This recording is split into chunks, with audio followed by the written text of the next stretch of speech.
Well, ladies and gentlemen, if this past week of wrestling hasn't taught you that the road to WrestleMania is a massive rollercoaster, then I don't know what else to tell you. This is Out of Nowhere. I'm Oliver James, and with me today is Mike Allen. Good to be with you today. Chelsea Edgerton. Hello. Russ Poynton. Hello. And introducing a special guest from one of our family network of podcasts from the Out of the XFire, it is Paul Burke. Hey guys, thanks for having me. Well, let's jump into it today, and this week we'll be discussing the three biggest news stories of the week. First and foremost, there is the WWE title match, Roman Reigns versus Triple H. There is the second match, Brock Lesnar versus Dean.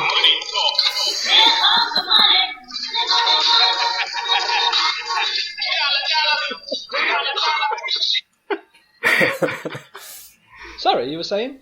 That was about as bad as the New Day queue, wasn't it? Yes. So bad.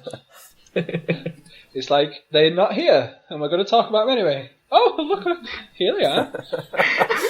I hope you're not busy for the next 3 hours, Paul. No, it's all good. I'm going to try this on Tuesday, actually, when we record Out of Crossfire. You're going to what? I'm going to try all this sort of stuff on Adam. Our introductions always seem to take 5 to 10 minutes before we actually get anywhere. Right. Take two. Good luck with that. Oh my god. If that's not a t-shirt by the end of, springtime. Right, I'll start again. Not from the beginning. And dude, at least let me say the three stories and then you can do your Shane and Max shit. You can start playing Here Comes the Money. Okay. He's going to do it right at the beginning, though. I know he is. Absolutely fucking know he is. First word. Alright, I'll put my phone down. Oh, cool. Right. He just picked his iPad up instead. Everyone good? Yep. I'm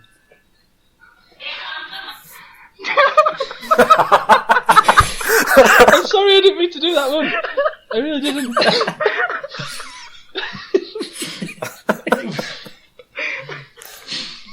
I'm sorry.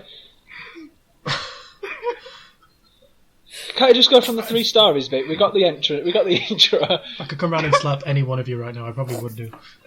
It's a good job we don't do these in person. It's not usually this bad, Paul, honestly. No, it's all good. This is good. I'm definitely trying this on Tuesday. What PlayStation theme tune could you play in the middle of him talking? Crash Bandicoot theme or something.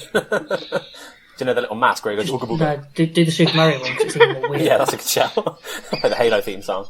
That'd probably get the most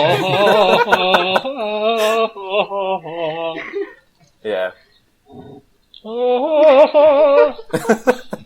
Actually, do you want to come on, Mike, and you can just sing it, because you're doing a good job. Right, I'm sorry, Oliver, I will stop. Well, our three big news stories this week. First and foremost, we have the WWE title match between Roman Reigns and Triple H.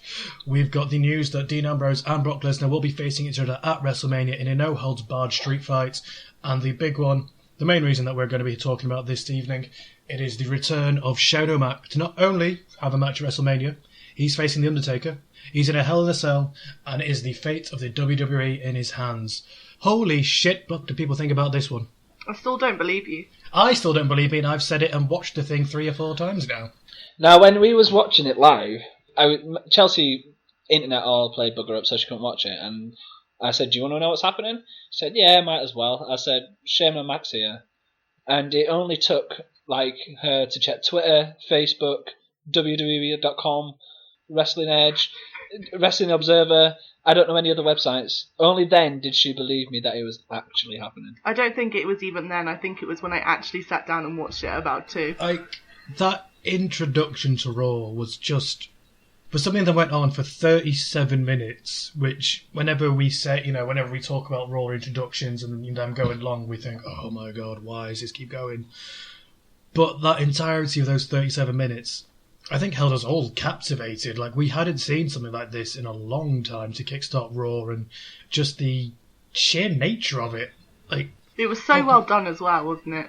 Do you know what the best thing about it was? It started off in the same old way that we'd have thought, this Vincent James McMahon Memorial, or whatever it was called. It was only going to go to 2 people in my mind. It was going to go to Triple H, or it was going to go to Stephanie McMahon, and then it was Steph, and then you're like, oh shit, it's this same old laboured nonsense again. And then it hit, and then it was like, holy shit. Like, literally, that was... The crowd say holy shit quite a lot, but that was one of the more serious holy shit moments in wrestling recent history. I couldn't tell you the last time I heard a pop that big. Possibly WrestleMania when Daniel Bryan won the title.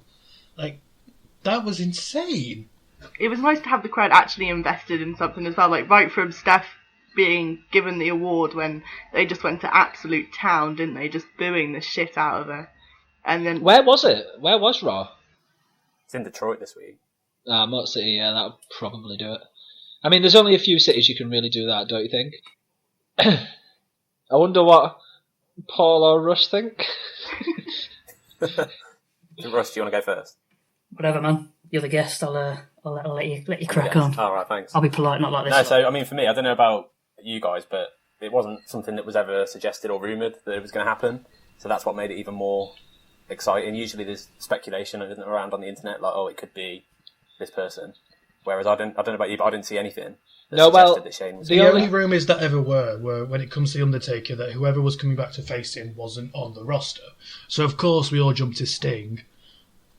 Yeah. And then at a lesser extent, maybe John Cena. But then those names got thrown out. So it's like, okay, who's really left there to face The Undertaker? And when Shane McMahon returned... Thank you. When we heard that music hit, I don't think any of us were thinking, he's coming back to face The Undertaker. It's more the fact that, holy shit, Shane McMahon's just back. I don't think any of us thought about The Undertaker until that challenge happened, and even then it was like, we're getting Shane versus Vince again? I need to correct you before Russ chimes in.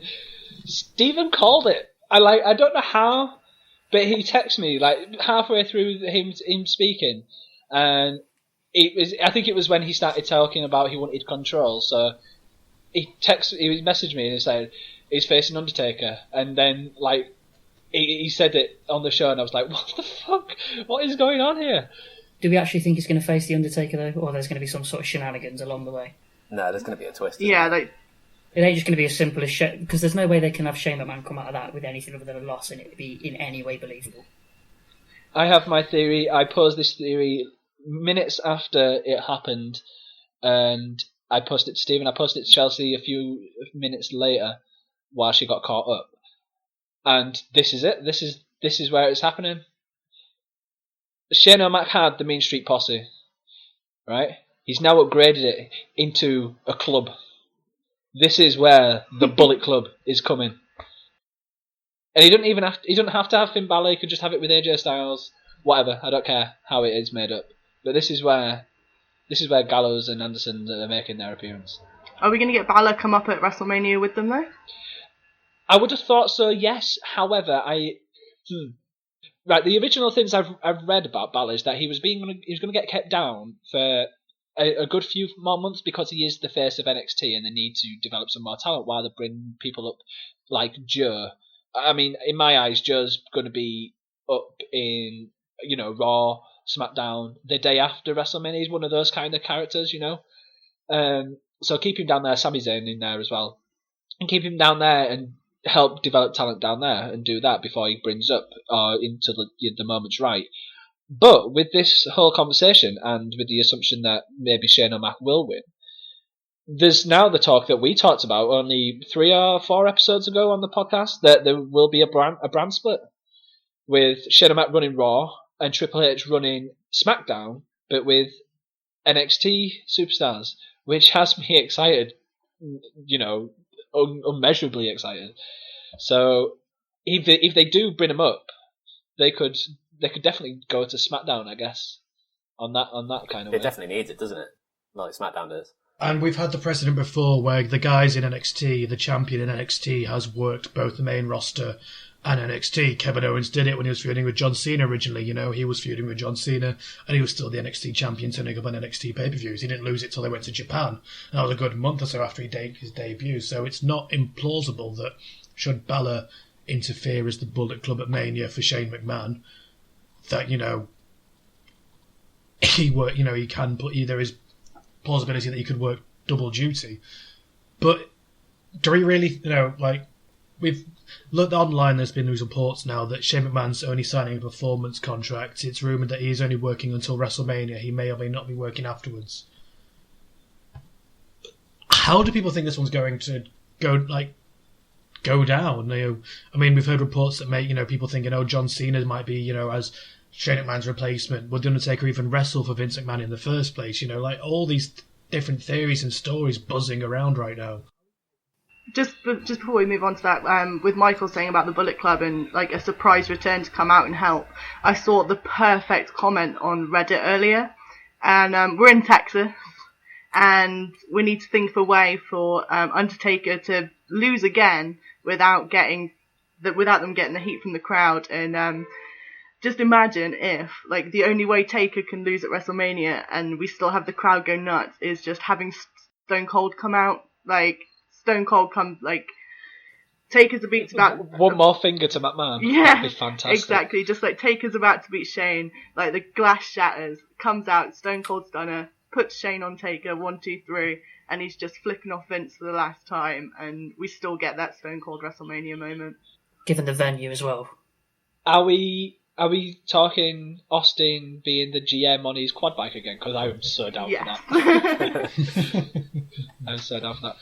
My other thought with this would be if Undertaker's it's strange for me in my eyes for Undertaker just to do this and and just bow down to Vince. But if he came down in his ministry costume and his ministry music, I'm just hyping myself up so much.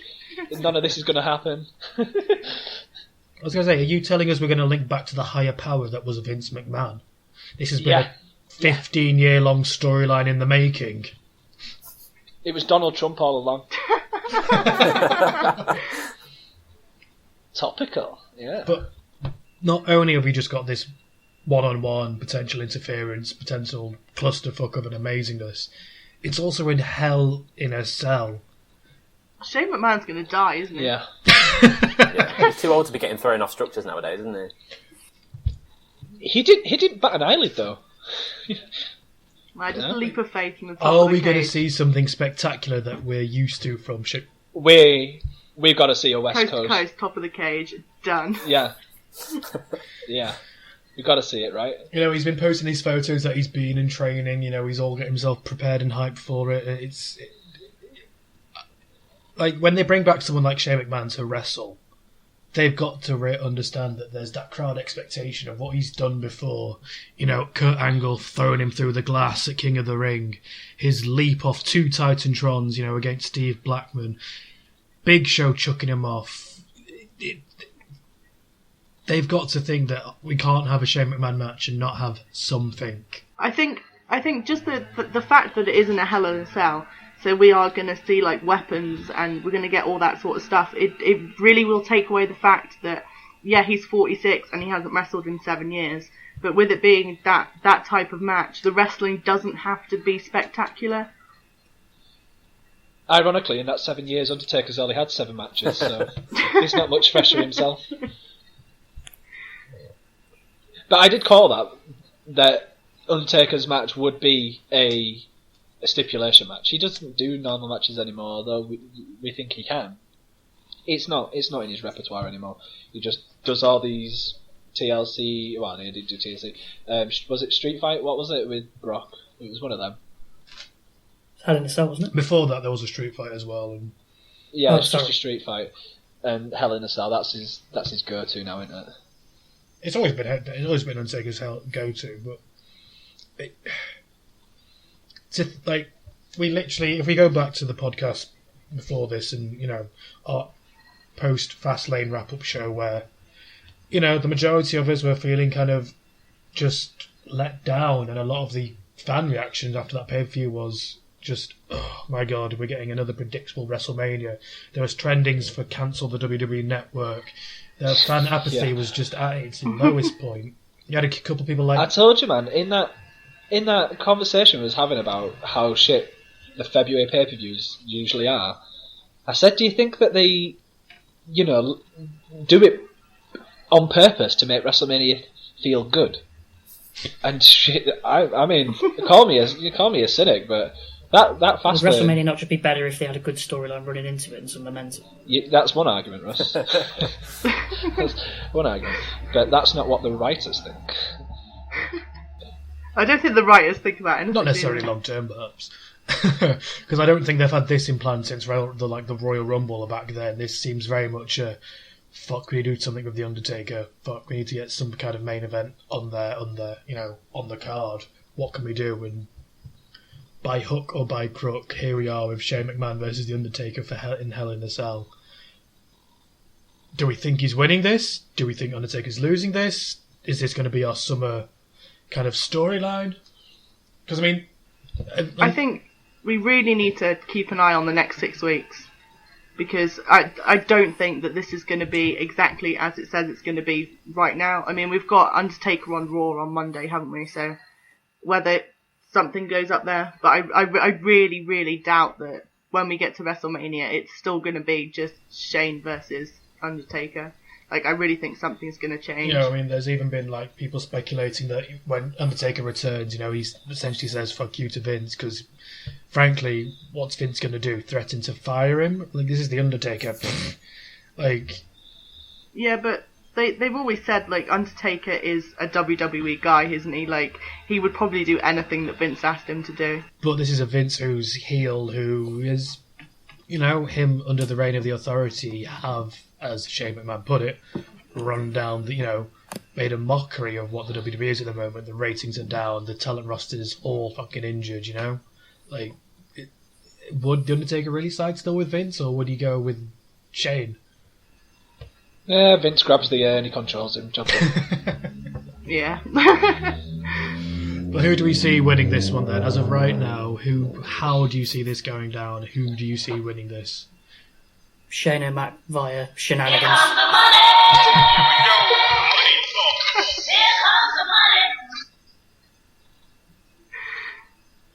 Yeah, that. Why do it otherwise? Yeah, I think by interference or putting someone else in his corner, it's going to be Shane O'Mac. Yeah. There'd be no reason to. I was wondering, do you reckon we might see the return of Linda in any shape, form, or fashion? Oh, I hope so. I would have said yes. However, she's too political now, isn't she? She's far too into the political scene to get involved in TV. Yeah, but she's not very good at it, is she? No, she loses all the time. She throws money everywhere, but that's why the WWE stock gone down, because they keep funding her. So I did like that though when Shane was giving his indicators for while it's failing, and one of them was the plethora of superstars that are injured. And I was like, yep, totally right. There's not much of what he said that wasn't right, to be fair. It was all pretty bang on. Yeah. Which was refreshing to see. Yeah, do you think that was just a straight shoot? It's just like, yeah, your company's shit. The fact that Vince let an F-bomb slip is, Oh, I know, right? They're right. I couldn't believe it when he said it, but literally he said that I am going to fucking beat you like I beat you as a child. That's basically what he said, yeah? Yeah, that's pretty much what he said. So not only did he swear, which is, anti-PG WWE, but also he's admitted to abusing his children? Jesus. And the fact that Shane responded, yes, I remember those beatings. There's been circulation that WWE is going for a little bit of an edgier product as we lead into WrestleMania. And again, this will be something that repeats itself when we get onto the Triple H versus Roman Reigns. Is this what we want now? Does this feel better for you because of it? It's a good move, I think. When you look at something like NXT, that's PG done, bang on. But I think the main roster and the main shows have needed a little bit more edge to them for quite some time now, because it's been bland and predictable. So in a world where Vince McMahon's dropping F-bombs and Shane O'Mac's back and there's blood everywhere, I think it just makes it a little bit more enjoyable for everyone if they don't know exactly what's going to happen next. We had this conversation a few weeks ago, didn't we, when we said, Raw and SmackDown are on at 8 o'clock at night, and they don't finish until 11. The PG parental guidance, they really do need to bring some more of this to the table. Problem with that, though, is that in America, it's 8 and 11 East Coast, but it's still post-Watershed, if they have post-Watershed over there in the West Coast, So that's something you got to think about. I was just going to say, they tried it a little bit last year, didn't they, with Lesnar? When he started beating up cameramen and Michael Cole and stuff. they got a bit edgier towards WrestleMania. I think Lesnar's always had a free. Lesnar's always like that now. That's part of his deal. Yeah, but it just tapered off. And like, just to give you a quick background on like me, I grew up in the Attitude Era, and that's what I love, and that's what I've always known. And then as it got towards sort of 2008, 2009, I kind of walked away from wrestling completely for about 4 or 5 years. I just lost all interest in the PG stuff. Not because, it's not violent enough, therefore I'm not going to watch it. But, I don't know, it just wasn't... It was just cheese. It wasn't entertaining the way it was meant to come across. Like, and they still have a mix of that now, so you see like the Goldust stuff, and R-Truth, and the cake, and all that kind of shit. And that's fine for the kids. They might think that's hilarious, but... Yeah, like you were saying, some of this stuff that they're doing now with the blood and dropping the F-bombs, that's what I want. And I think in terms of PG, and you don't have to have it PG to still be a family product, Kids are watching 12A movies. There's no doubt about it. They're all going to see watching Avengers, It doesn't have to be so Scooby-Doo friendly, for it to be PG. Just cut out the images that are bad. Cut out the divas being womanized. Keep them out. Keep them out of the bra and pants. Well, keep them in the bra and pants, I guess. Keep the clothes. Keep the clothes on. Don't dewomanize them, but keep them in the bra and pants. That's fine. No, I meant like actually keep them on rather than ripping them off and making them run up the Titantron with their hands covering the breasts and just in the panties. If they want to be PG, I'm all for it. But if they want to be PG, you do what you're doing now with the edgier stuff and just don't have the racier stuff with the women. I think that'll basically be, that'll cover it. They can do these edgier things. They can do the blood. They can do the shock and the awe. Because that's what kids are now used to. You've got to move with the times. Yeah, these kids are going over and playing GTA and stuff, aren't they? So they're not bothered by what's going on in WWE. Yeah, exactly. Well, I think it's safe to say, like, this half-an-hour segment alone has shaken up the WWE so much that we're talking about WrestleMania in a way that we just were not a couple of weeks ago. Yeah, I said to Michael the other day, like, I am actually excited to watch Raw on Monday, and I can't remember the last time that happened. Like, not even a Monday after a pay-per-view. This is like 2 weeks later. The Monday after Royal Rumble, we were all pretty happy. Yeah, that's what I'm saying. Like, for like a non-post pay-per-view Raw, like, I'm actually excited to see what happens. I mean, we've got Undertaker coming back, and that in itself with... Jesus Christ. What was that? Shane's here!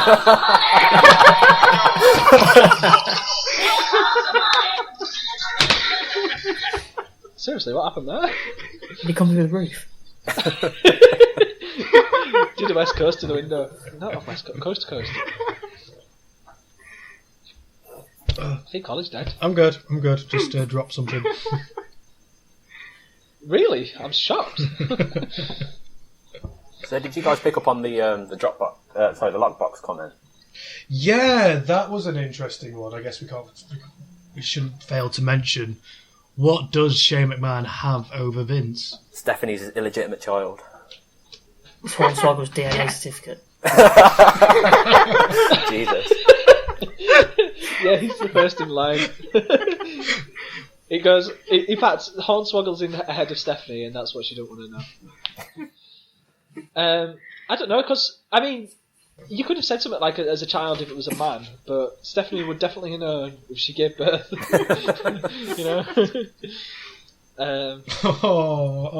Shit. No. Where did your mind go, Ollie? Ollie, where did your mind go? Those rumours about the Macho Man and Steph were true. There's video evidence. Oh, God. Oh, no. Oh, no. Do you think we'll ever find out, or do you think it's just going to be some pointless... Like, they're just... Do you know what I imagine it to be, Paul? I imagine it to be completely nothing for the longest time, and then out of the blue it'll just come back. Like, it could be a year later, for all I know. They'll just not mention it, and then they'll be like, do you remember when I talked about that lockbox?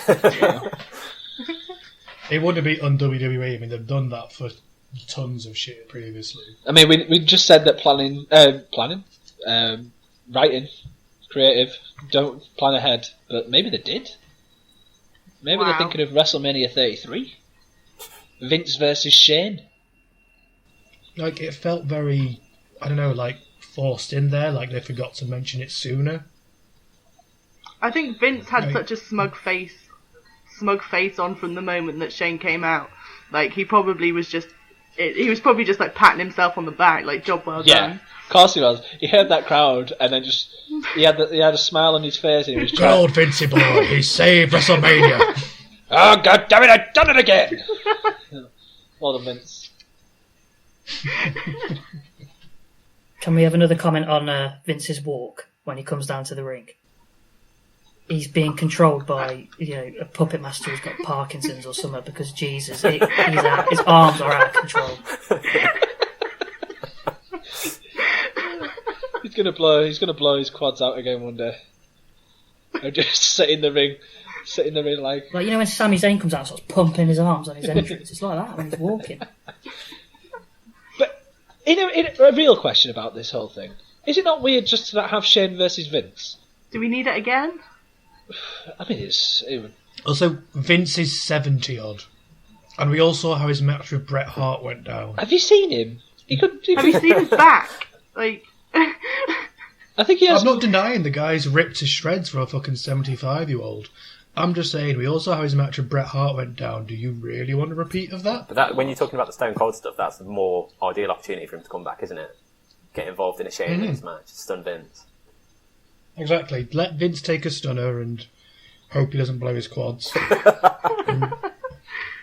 There's no way that Vince is getting himself back in a ring again. He can barely take one of Roman Reigns' spears, for fuck's sake. Fucking nobody can take one of Roman Reigns' spears. He couldn't take someone grabbing him on the arm. Fined him for it and fired him.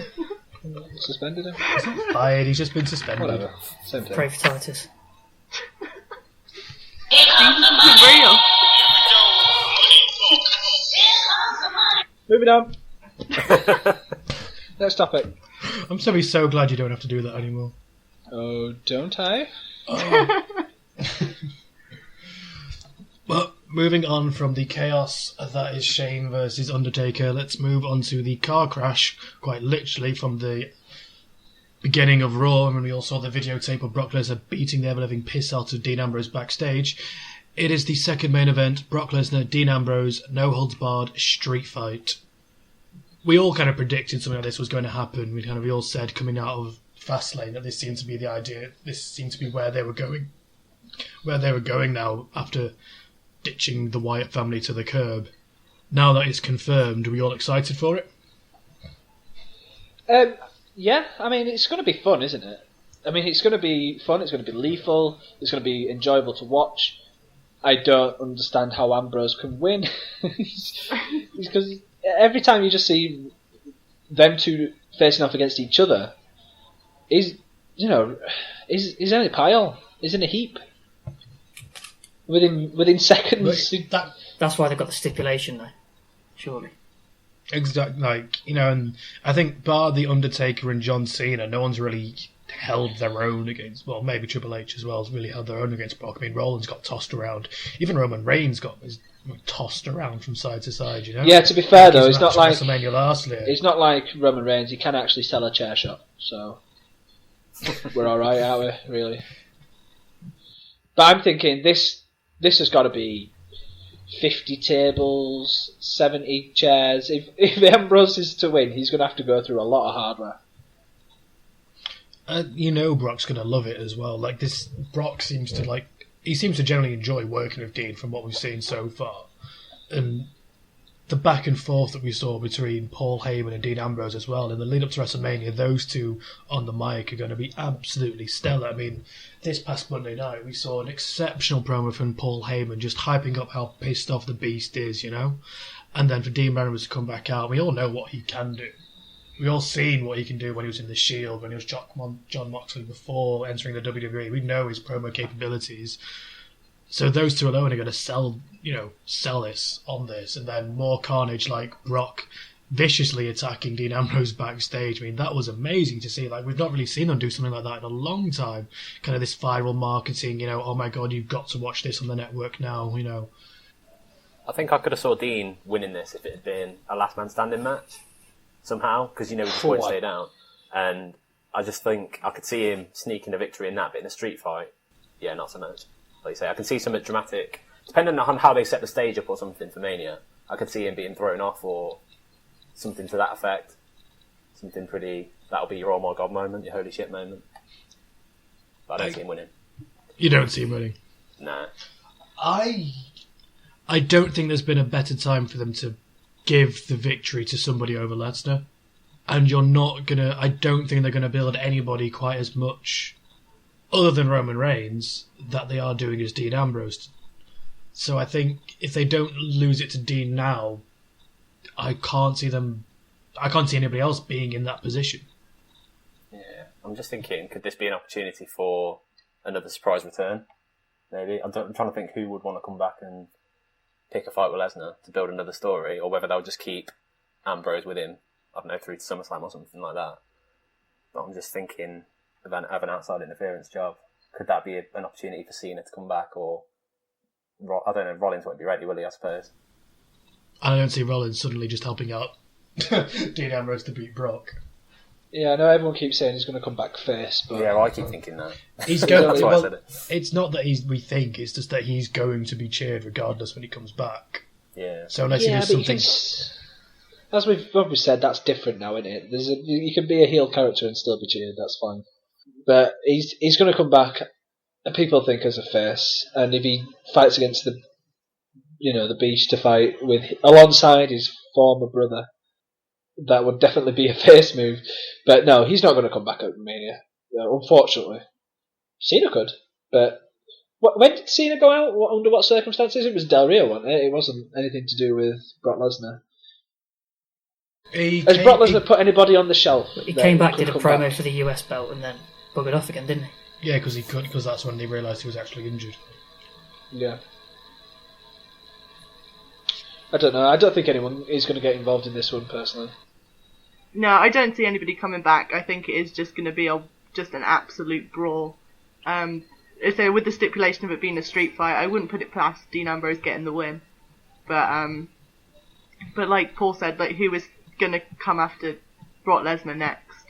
Like he's probably going to take off until when? SummerSlam after Mania? Well, that's the thing. If you have Dean Ambrose win, you've got Brock doing the chasing for once.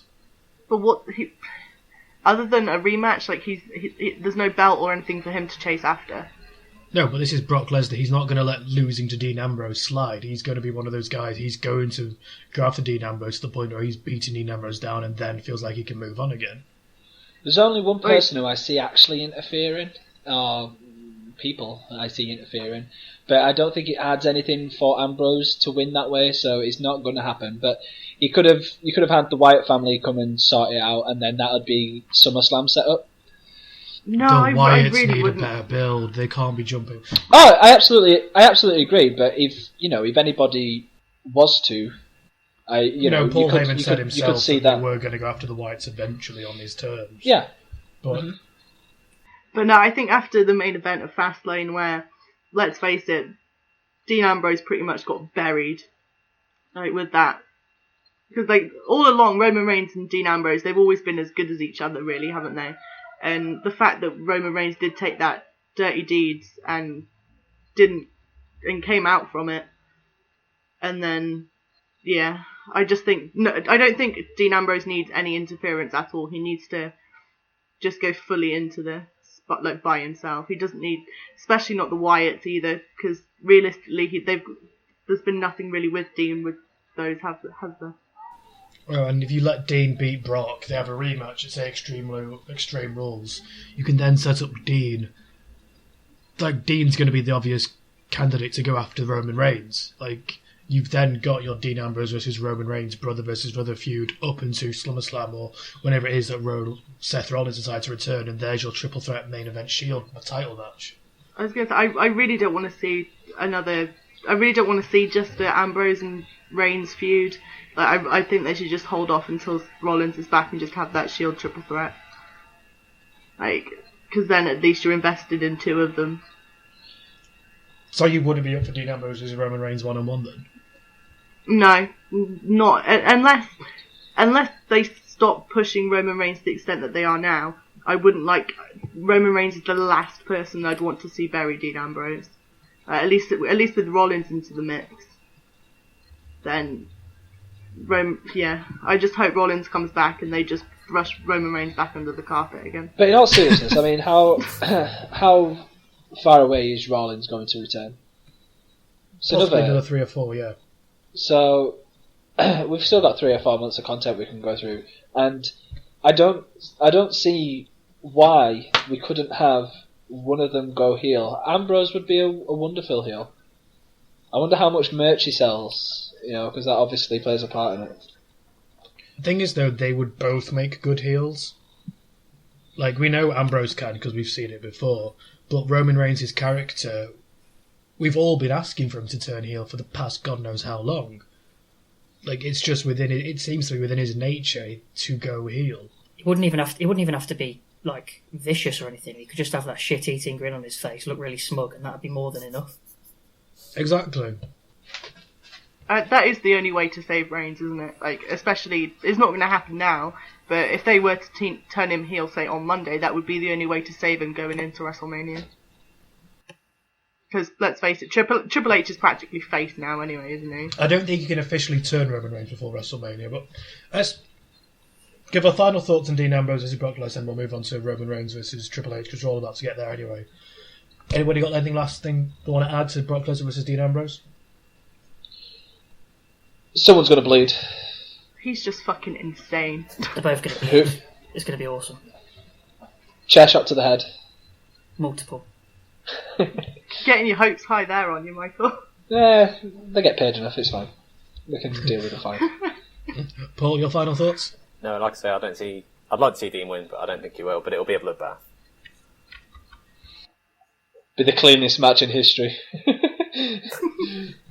But let's get on to the more recent bloodbath, which is Triple H, Roman Reigns, WWE title, and on this past Monday night on Raw, we saw Triple H viciously beat down Roman Reigns to the point where there was blood, he did get pedigreed onto the steel steps, apparently he's had surgery to fix his nose, and then on this past Thursday on SmackDown, we saw Triple H give it a really good promo to start SmackDown off, quoting lyrics from Sympathy for the Devil by the Rolling Stones, which was beautiful from a personal standpoint. What are people's thoughts on this feud now finally being official, going into WrestleMania, Roman Reigns, Triple H? I think that beatdown was... Do you reckon it was intended to make people feel sorry for Reigns, like they've tried to do in the past? Either that or it's to get him out of the firing line for the upcoming venues. Yeah. But they can't keep him off TV for 6 weeks, though, can they? Really? I mean, it's all well and good Triple H hasn't been about the past couple of weeks, and he's probably not going to be about much either. But we're going to have to at least see Roman Reigns crop up a bit, because if he does come fresh into WrestleMania after 6 weeks off, that heat is going to be worse than it would be if he wasn't there. Yeah. And ultimately, they've got to have to stare down, haven't they? And for the Raw before Mania, that always takes place. So stare down, contract signing. Yeah. Is it Brooklyn, the last place? It was Yep. Philly. Yep. Philly, then Brooklyn, I think. Philly, then Brooklyn. Yeah, just... There is... I'm sorry, but there is... Rest in peace, Roman Reigns, because there is no coming back from him. Like I said earlier on, unless they pull some perfect booking out of the bag for Nashville, it is just a walk of doom for him. Yeah, I mean, they've got to do something at this point, and it can't be take him off of TV. I mean, that crowd, when Triple H was delivering, that head bounce to the table after head bounce to the table after head bounce to the table, that crowd just got louder with every single shot.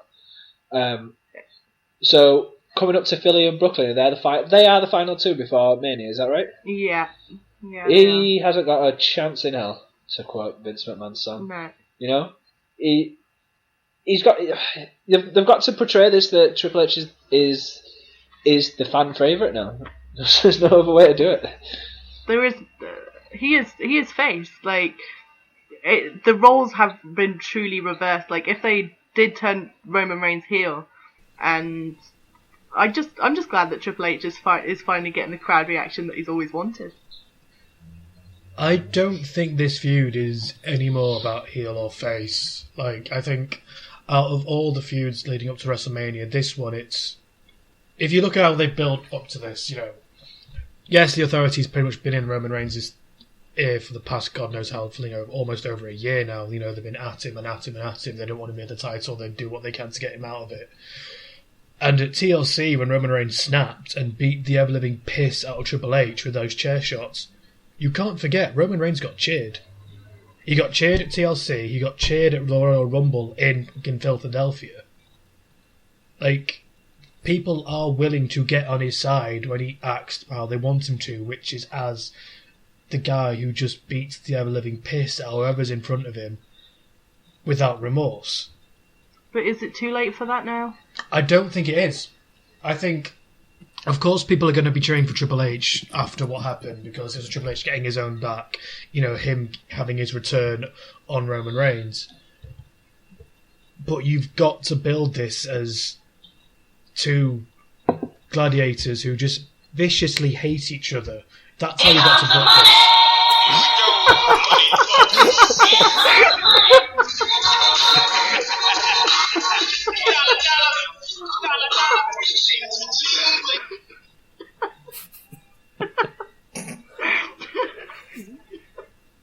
That is never getting old.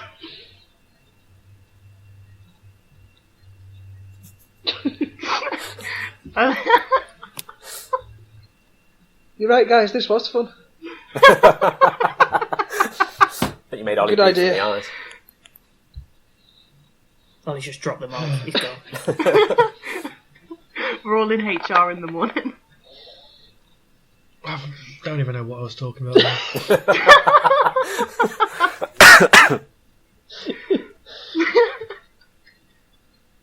Triple H.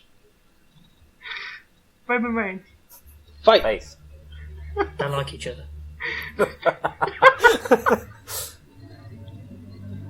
I have a real question about this match. Like a genuine question. No Shane McMahon involved in this one. What's The Rock doing at WrestleMania? See, I don't even think that will save it, will it? I know I keep talking about outside interference. I'm not a fan of it, but if he was to get involved somehow, because everyone was thinking after last year's Mania that they would do Triple H versus The Rock. They did the stare down and everything last year, didn't they? Talked about the idea of having a match at WrestleMania one more time. Obviously, not knowing that Triple H was going to be champion at that point. Yeah. Could he come down and do another Royal Rumble from last year where he's raising Roman's arm at the end of it, or is that an opportunity to turn him heel? So Rock's raising his arm and then he turns around and beats The Rock up for whatever reason. That would be perfect. That would be perfect time to turn him heel. But the Royal Rumble demonstrated that just having The Rock coming in and helping him out isn't going to help him at all, did it? get his reaction any better, is it? yeah, so Rock does his thing, comes down the ring and he just spears him when he gets in. That'd be fantastic. I mean, or maybe he goes to People Elbow Triple H or something after the match, and then Roman just jumps in with a spear. I mean, the alternative is that he could be, I suppose, that special guest referee they keep, people keep talking about that this match is going to have.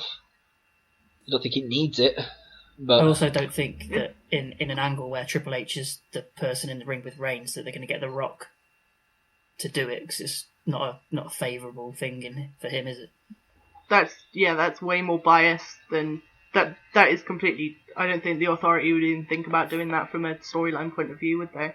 I mean, they already handed him a fucking number one contendership match in his palm of his hand after Triple H beating him at the Rumble. So, well, you don't have to do it like that. You could have in the 6 weeks leading up to WrestleMania, you could have you get to pick the stipulation if you win this gauntlet match, and he somehow manages to do it. I suppose that could work.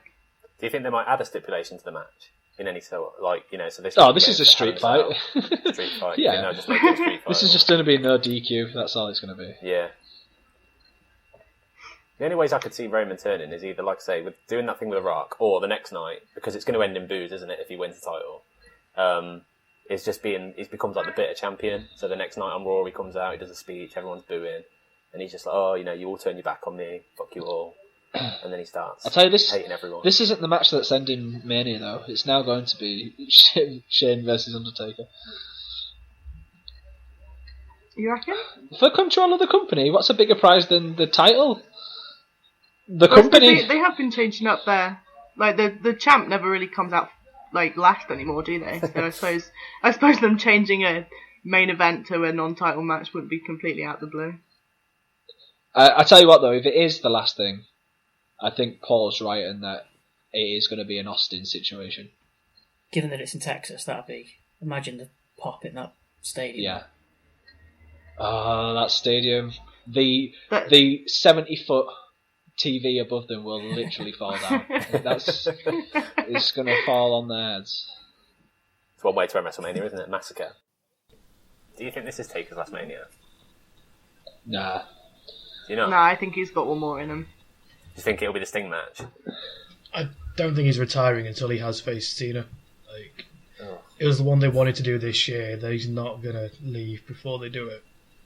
I still think though that because with Cena's like Twitter posts and stuff like that at the moment, I really think that if Cena has made a recovery by WrestleMania, then that is the point where they're going to revert back to it and have, say, Shane say, okay, I'm putting Cena in my place. It feels like such a bait and switch after this, though. Like, it really... I think people will be more disappointed the fact that it's going to be Undertaker versus Cena this year if it's not Undertaker versus Shane. I can generally see the crowd... If they don't announce it several weeks beforehand, if they leave it until WrestleMania, Cena is not going to be booed as much as he has been in the past God knows how many years. Like, you're not going to do any people any favours because they're going to feel cheated. Oh no, when Cena makes his inevitable return, like, he is not... He's going to be more over than he has... Like, he's not going to get as much hate, Not if he's replacing Shane McMahon. Well, no, obviously not, but I'm just saying that when Cena does come back, like, people have been screaming out for Cena to come back now. Like, people who usually, like, Cena sucks people. I'm not disagreeing with that. I'm just saying if he's returning to replace Shane McMahon, you run the risk of losing a lot of that goodwill. Because I can see a lot of people wanting to tune in to see, oh my god, it's Shane McMahon, to only to turn around and get Cena, despite the fact Cena vs Undertaker would be a far better match. Oh yeah, like, they would definitely have to change it at least 2 weeks before. But that only leaves Cena 4 weeks to recover. So, I don't know. I think all I can say is I really think something's going to change in that match. Whether Shane does put someone in his corner, and that happens either this week or next. It's got to, otherwise, if they leave it any longer, then... I've seen a lot of, like, maybe them turning it into a tag team, so we maybe have, like, Undertaker and Kane versus Shane and somebody. Kane would make sense. I mean, like, if with the whole Citizen Kane gimmick he was running recently, and he has history of Shane McMahon. He electrocuted his balls. Yeah. So, I'm sure there's a sour note there between the two of them still. The Edge.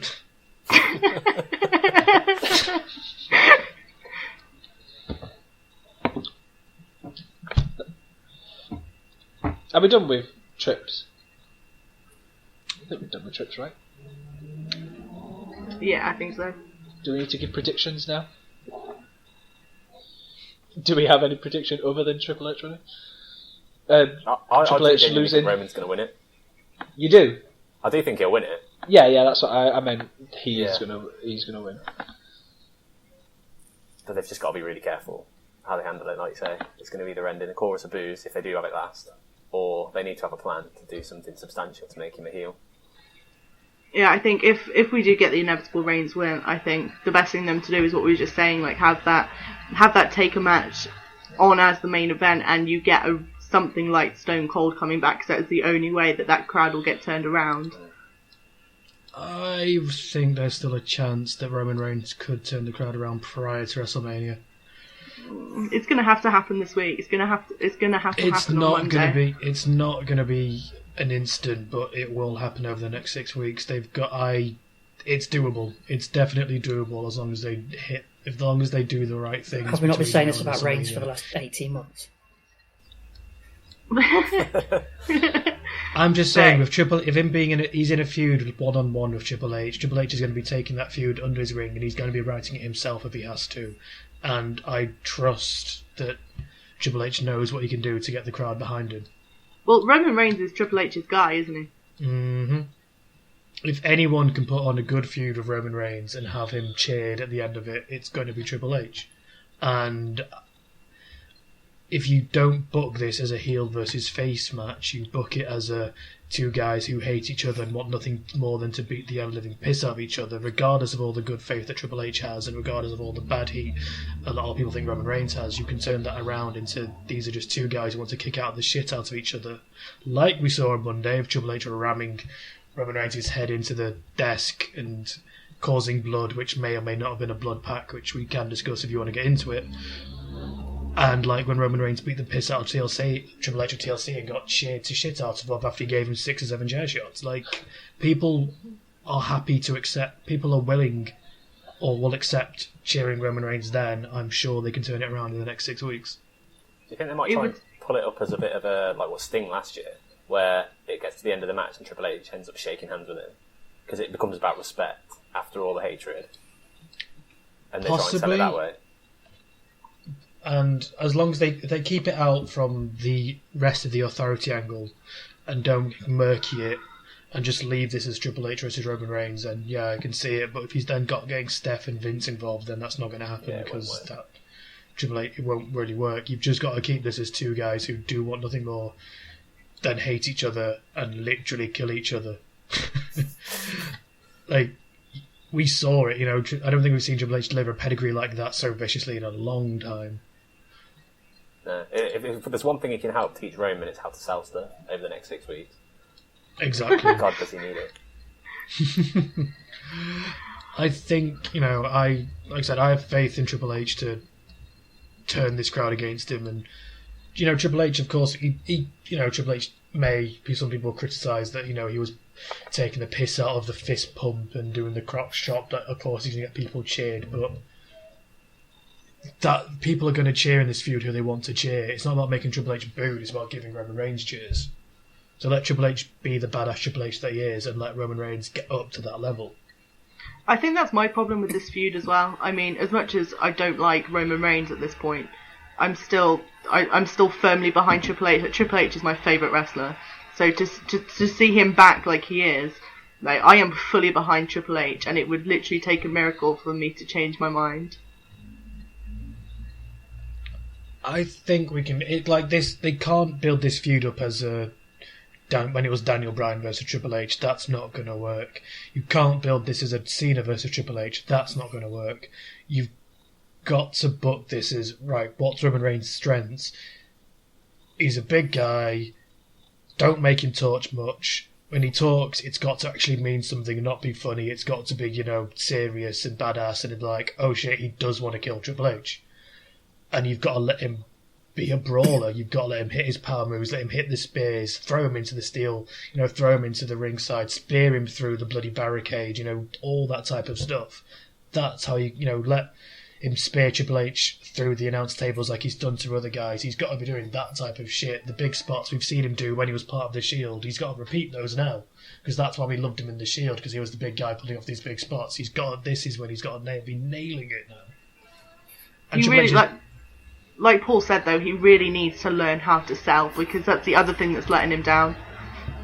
Is the fact, like, just going back to the main event of Fastlane, like, it pissed me off the fact that Brock Lesnar took those chair shots. He rolled out the ring. He was down, and then I know he's built up as like a Superman type person, but to have something like that put Brock Lesnar down and not Roman Reigns, and him not even flinch.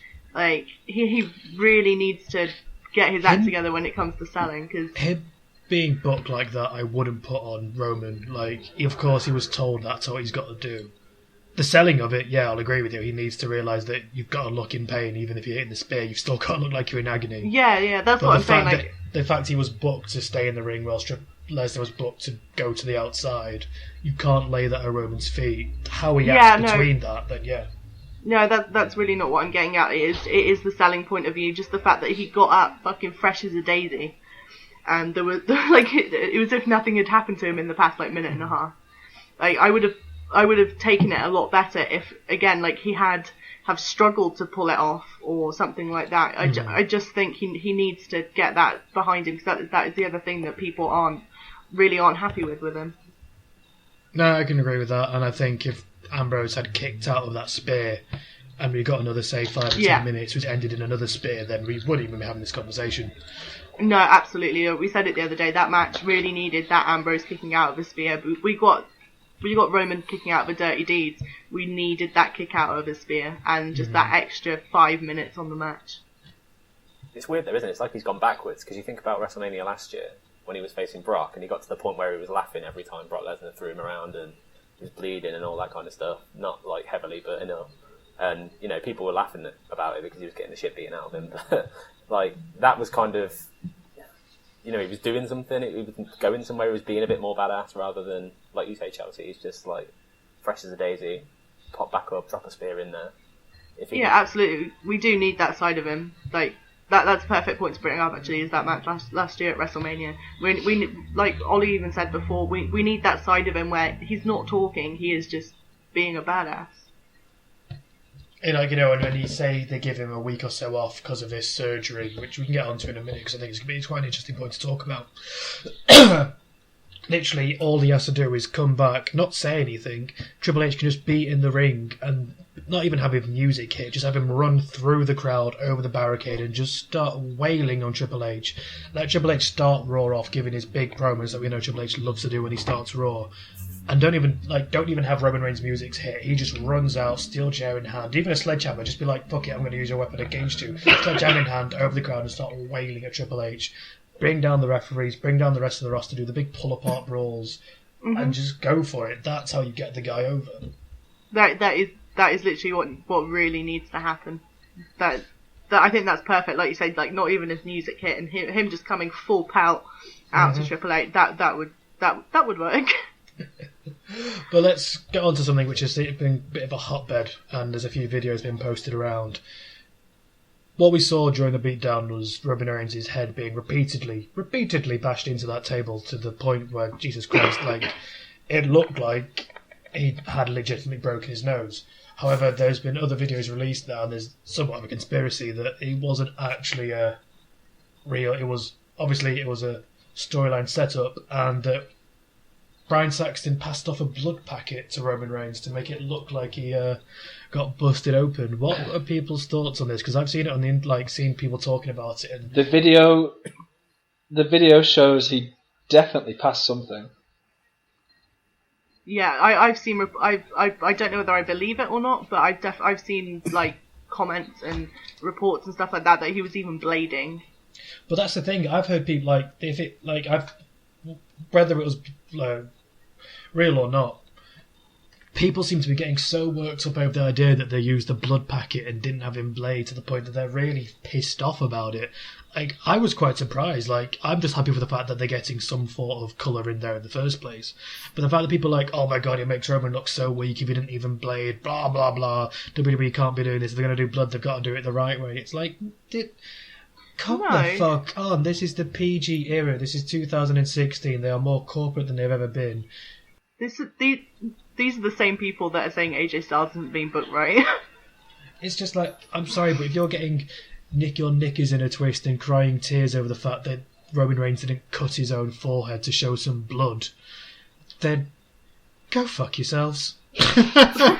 I'm sorry, but if you watch Game of Thrones and go, oh, they didn't really cut off Robb Stark's head, or rah, rah, rah, they're not using real blood. This is a TV fucking show. Ollie, yes? Can we just put a Game of Thrones spoiler post there, please? I was going to say. Oh, give over.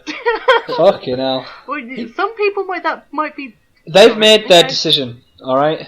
They've made their Well, this isn't a Game of Thrones podcast. People might be behind. I don't 3 care. years behind? You could just Rockstar. edit Amanda over that. That'd be fine. Yeah. Right, say that again, hold on.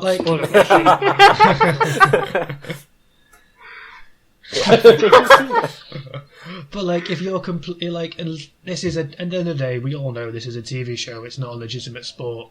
Like, we all know this, and you can't go out there thinking, like, you want colour, you want your blood, you want your Attitude Era. That's great. We all kind of do to some extent. But at the same time, this is 2016. They are more corporate than ever. You can't then expect people to still be blading themselves, cutting themselves live on stage. You don't expect that from movies. You don't expect that from other TV shows. Why should all of you sudden have to just expect it from wrestling because that's how it was done 50 years ago? Yeah, I mean, I haven't looked at the comments of the argument between not blading. I've just seen the question whether he did blade or whether he did use a blood packet, because he definitely did something. I mean, there's no argument with he did something, and that was only from a fan shot from behind, the commentary table. From on TV, it worked perfectly, and what's wrong with that? Whether he used a blood packet or if he did blade, I'm not bothered either way. WWE says they don't want you to blade, and that's fine. But if he used a blood packet and got that same effect, what's the problem? Well, to wrap us up today, in honour of the return of Shona Mac this past Monday night on Raw, we're going to talk about some of our other favourite surprise returns that have taken place over the years. Paul, as our guest today, why don't you to go first on this one? Thanks. Yeah, there's only one for me to really call out, and that was the Triple H return in 2002. I just remember the whole video package build-up they had to it, where he had his quad surgery. Was he like 9 months out? Yep, 9 months out. Something like that, wasn't it? He injured it in the tag match with Jericho, Benoit, Stone Cold, wasn't it? Or was it a triple? It was Stone Cold and Triple H were the unified. They were like tag intercontinental world champions. Yeah, the two-man power trip. That was it. Two-man power trip versus Benoit and Y2J. Good times. Yeah. So the whole build-up package to that, and then it was in Madison Square Garden, wasn't it? Mm-hmm. And that crowd, like you were talking earlier about the pop that Shane got. I've never heard a crowd like that since then. I don't think really. That Triple H return, it was amazing. I mean, he left, like you say, he left the company as a heel. Came back as like one of the biggest faces you had, and that was the run up to WrestleMania 18, wasn't it, where he won the Rumble, went on to beat Jericho, who was the undisputed champion at the time, and that's definitely in his corner. And got overshadowed by the Rock and Hulk Hogan. I know. Poor guy, just can't catch a break. But he's running the shop now, so got the last laugh, I suppose. But no, that's definitely up there for me. That's my favourite return, I think. Chelsea, what's yours? I'm in full agreement with Paul. I rewatched it before actually after we were talking about it, and yeah, just after that, the video package, and I love Triple H, and just him coming out is just his. It's one of my probably favourite entrances he's ever done as well. I mean, it just his facial expressions and double denim. Double denim, absolutely. That's the double highlight denim of the whole... over the leather jacket over the hoodie? Like he wore like 4 or 5. What was that like? He was huge, wasn't he? Like I think that's probably what they were going for. But just the crowd reaction, and I love Triple H. Russ, what's been one of yours? Personal one, I mean the Triple H one was awesome. I think we can all agree that. But my personal favourite was Edge in the Royal Rumble 2010, I think it was. Not expected back due to injury, and when the music dropped, I've said before on this pod, I think that Edge is by a distance one of my favourite wrestlers of all time, and I lost it. It was awesome. You do like your Edge, don't you? What did you make of the Edge and Christian show? That totally reeks of awesomeness. It reeks of something. Mike, what's one of yours? For me, my favourite wrestler, I'm going to go down with similar route as Russ did. My favourite wrestler is The Undertaker. And when he came back at WrestleMania 20 against Kane as the Phenom once again rather than the American Badass, I'd been asking for it for such a long time that it just was perfect. It obviously didn't look quite like he used to, but it didn't matter at that point. He wasn't coming down on a motorbike, and with the drum beat leading him in, he came down to the gongs, and it was just a wonderful event. I just remember, with Paul Bearer came out. To start with the Druids, and he kissed the urn, and then it just went black. Oh, it was so good. Yeah. I'll never forget that. Actually, I was in school at the time. Well, you did because you said Triple H. WrestleMania was. Sorry? You did forget it because you said Triple H instead, which was clearly the wrong answer. Yeah, no, but I'm just thinking of. I was at school at the time, and I remember my mum had set the tape for me, but she hadn't put it on long play, and I missed that match the first time around. No, the tape had cut off by the time I got to that match. Remember the good old days of VHS? Oh, 90s problems. Well, I think one of the ones that really got me recently was the return of The Rock when he came back to be announced as the guest host. Because the funny thing was like the rumours before he became back to be guest host of it was 28 he came back to guest host, 28, 27? 27, I think it was. When he came back, we all had seen the reports and rumours that it was going to be Justin Bieber guest hosting or something other ridiculously stupid. And at the start of that Raw, you had, the car comes pulling in and there's a woman's foot comes out the car and it's like, okay, what the fuck is going on? But when they announced on the Raw WrestleMania guest host will be, and then the lights all went out, they cut all the sound, and you just hearing The Rock's music here, like, I still get goosebumps watching that. Like, yes, it's not like, one of the biggest ones, it's not like when Triple H returned, it's not like when The Undertaker did his return, but it was just one of those pure surprising moments of, holy shit, the biggest name in professional wrestling is actually coming back. He's actually delivering on his promises. Oh my god, he's gonna be here. Even as a guest host, it was just like, it's The Rock! He's made plenty of returns since then and got involved, but just that initial kind of reaction was just... I still remember being there with my mates drinking, watching it, and the build up, and it still gets to me this day, the goosebumps. I still get goosebumps watching it. Another notable return for me was John Cena at the Rumble in 08. Yeah. Just because no one expected it. That was, that was a legitimate surprise. Madison Square Garden, Royal Rumble, 2008. Number 30. Number 30. I don't think, they couldn't align themselves better for a return like that. I think it's got to go down as one of the best Rumble returns ever. Hands, without a shadow of doubt, they've not done a Rumble return that was as impactful as that. I'm trying to tell. What? I think with that John Cena return as well, just the fact that only him and the person he was in last with, I can't remember, but none of the other wrestlers in the ring even knew themselves. So you could see Triple H's face, just what the fuck. I think he mouths that, doesn't he, or something? Yeah, along he those does. lines. Yeah, and it was absolutely awesome. Just one for me as an old time one. Well, old time now, I suppose, was at a time when I wasn't looking on the internet for stories and possible returns and all that jazz. I was just straight up watch Raw, watch SmackDown, watch pay-per-view, a normal fan. And when Eric Bischoff who came back as the GM, I was literally like, what the fuck is happening here? The hug that could be heard around the world, seeing Eric Bischoff and Vince McMahon. Because I only really got started watching it about a year or two before that. So I was in 2002. I have no idea when it was. I think it was 2002. The brand split came in, wasn't it? Just after the brand split, wasn't it? Because it was a Vince and Rick first, and then they did that. Oh yeah, of course, yeah. And then he took over Raw, yeah. Yeah, took over Raw because I just started watching in 2000, and I'll get onto another return of mine and link to that. But yeah, at the time I didn't know the impact because I didn't really know who Bischoff was. I'd heard about I knew what WCW was, but I obviously being 10 years old, 12 years old when he made, I really didn't understand the true meaning of it. But it's not one of those ones which, having gone back now in more recent years, it's like, holy shit, wow. So I'm sure you guys who actually understood the impact of it was magical almost for not that much older, Jesus. But having watched it younger, because I didn't get into it till I was 10, so yeah.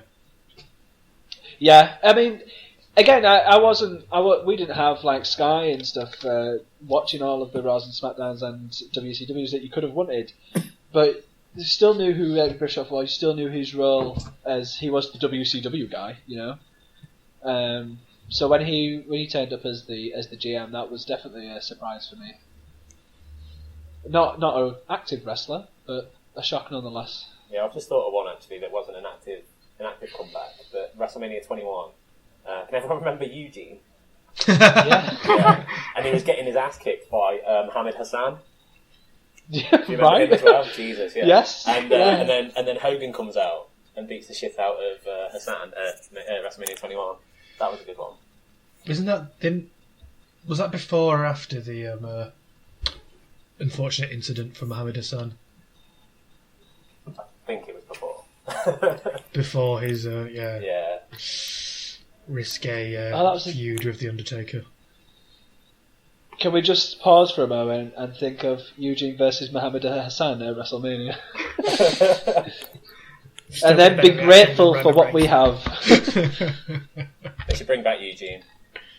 Oh, I'm definitely down for that. Another return for me, the last one that I'll mention, and what got me into wrestling to begin with, really, my first kind of real wrestling memory was Undertaker making his return, but as the American Badass. Yeah, I knew you was going to go there. Judgment Day, yep. Iron Man match, Triple H versus The Rock. That was my first ever pay-per-view. Watching from start with that. I know, right? So yeah, I think all downhill from there, sir. It's all downhill from there. So I have watching it from start to finish and not really knowing who the Undertaker was, because I missed his run as the dead man in the Ministry and all of that prior to it. But just seeing this guy come down on the motorbike, the metal music blaring, which I was massively into at the time, and still am partially to this day, but just being caught up in that whole kind of Limp Bizkit, Kid Rock, seeing someone like The Undertaker coming down as this big badass, basically, like the guys in the ring being like, the fuck's going on? And everyone screaming and cheering. It was just absolutely mental and amazing to watch, and why to this day I still consider The Undertaker to be the American Badass, big evil over the dead man, and still wish for him to come out. Your favourite music entrance for him is incorrect, however, and we do need to do a podcast on our favourite entrance musics. We've got to do that at some point. Well, I think we all know what Mike's is, based on today. I'll get consent next time. Well, I'm sure in the run up to WrestleMania we can do our favourite entrances to WrestleMania moments and relive CM Punk as a gangster for John Cena, because that'll be fun. Just Rusev's tank, man. Rusev's tank. No, not many entrances, just the music. Just the music. Yeah, just the music. Yeah, Triple H's Terminator 1. Fuck that. Are you listening? Just the music. I still say that Triple H is the music. King of Kings is fantastic. I really have a soft spot for not the music he had before we went to Motorhead. So his original game music. That's the one. My time one. Yeah. The one before we went to Motorhead. That was really good. But that's us getting horrifically off topic right now. Literally haven't done it all tonight. That's not happened before, has it? No, we've stayed completely. Just an hour of magic. Stayed completely on topic all the way through. There was no blarences or me running off to go grab a drink and drown my sorrows from hosting this podcast. I'm sorry. You think it's all over, Ollie? I know. My phone's at the other side of the room. I cannot do it again. Well, let's wrap up show there. It's been one hell of an interesting evening. Mike, where can people get you? They can catch me at DjangoBob96 on Twitter. Chelsea? That's it. I actually changed my Twitter name. I said I was going to do it. I did it. No way! Yeah, it's Fight Chelsea. How did I not notice? I have no idea. You don't talk to me on Twitter, Michael. That's what it is. Well, you got other people to talk to. Yeah, I suppose. But yeah, Fight... Forget me for other men. But no, Fight Chelsea Fight on Twitter. Russ? There you go. Mark. There you go. If you don't have @Mark at some point in the future. At Mark619. I'm going to have to incorporate it somehow, but I've just got to figure it out. I'm a bit behind. Every tweet that you send out is just Mark. And Paul, where can people catch you? Yeah, so I'm on Twitter as well, at PaulBurke01, Burke spelled B-U-R-K-E. Am I allowed to plug the pod here as well? Is that alright? We do it every week anyway for you.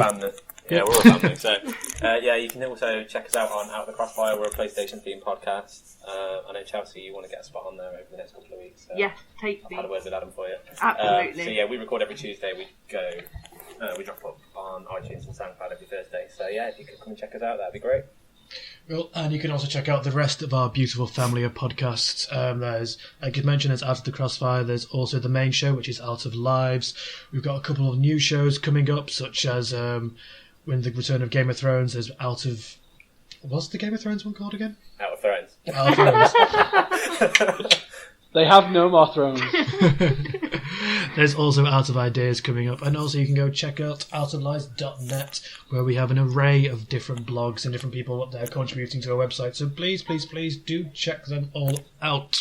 And of course, as always, you can catch us here at Out of Nowhere Pod on Twitter, outofnowherepodcast@gmail.com if you wish to email us and send us some email. We're still waiting to receive anything from you all, so drop us in an email, let us know, give us a question, give us a comment, and we will read them out to you on air. So until next time, people, catch you all later. Here comes the money!